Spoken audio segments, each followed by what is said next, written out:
Josué chapitre 9.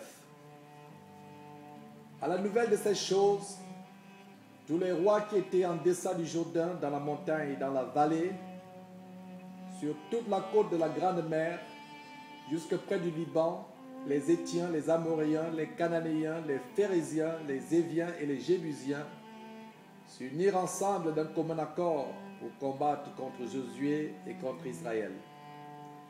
Les habitants de Gabaon, de leur côté, lorsqu'ils apprirent de quelle manière Josué avait traité Jéricho et Haï, eurent recours à la ruse et se mirent en route avec des provisions de voyage. Ils prirent de vieux sacs pour leurs ânes et de vieilles outres à vin déchirées et recousues.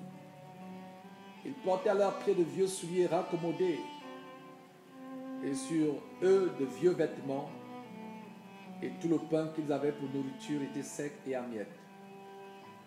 Ils allèrent auprès de Josué au camp de Gilgal et lui dirent, ainsi qu'à tous ceux d'Israël, nous venons d'un pays éloigné et maintenant faites alliance avec nous. Les hommes d'Israël répondirent à ces Éviens, peut-être que vous habitez au milieu de nous, et comment ferions-nous alliance avec vous? Ils dirent à Josué, nous sommes tes serviteurs. Et Josué leur dit, qui êtes-vous et d'où venez-vous? Ils lui répondirent, tes serviteurs viennent d'un pays très éloigné sur le renom de l'Éternel ton Dieu, car nous avons entendu parler de lui, de tout ce qu'il a fait en Égypte, et de la manière dont il a traité les deux rois des Amoréens au-delà du Jourdain, Sihon, roi de Hesbon, et Og, roi de Bazan, qui était à Astaroth.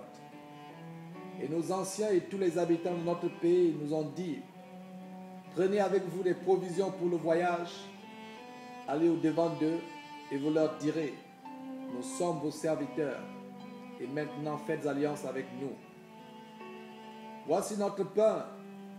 Il était encore chaud quand nous en avons fait provision dans nos maisons, le jour où nous sommes partis pour venir vers vous, et maintenant il est sec et à miettes.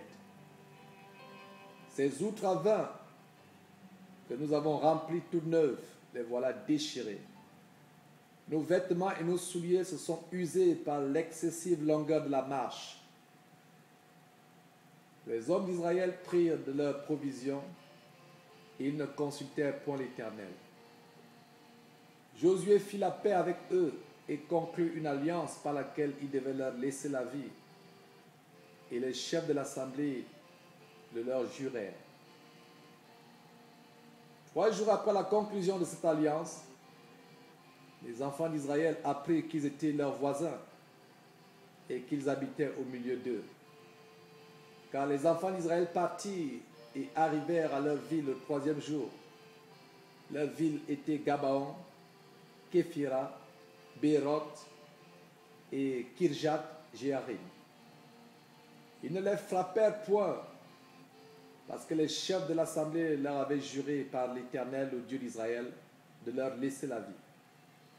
Mais toute l'assemblée murmura contre les chefs. Et tous les chefs dirent à toute l'assemblée, nous leur avons juré par l'Éternel, le Dieu d'Israël, et maintenant nous ne pouvons les toucher. Voici comment nous les traiterons. Nous leur laisserons la vie, afin de ne pas tirer sur nous la colère de l'Éternel à cause du serment que nous leur avons fait. Et ils vivront, leur dirent les chefs. Mais ils furent employés à couper le bois et à puiser l'eau pour toute l'assemblée, comme les chefs le leur avaient dit. Josué les fit appeler et leur parla ainsi. Pourquoi nous avez-vous trompé en disant, nous sommes très éloignés de vous, tandis que vous habitez au milieu de nous? Maintenant vous êtes maudits, et vous ne cesserez point d'être dans la servitude, de couper le bois et de puiser l'eau pour la maison de mon Dieu.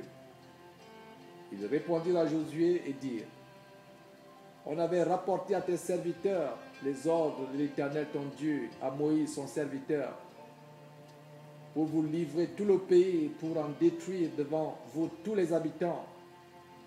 Et votre présence nous a inspiré une grande crainte pour notre vie.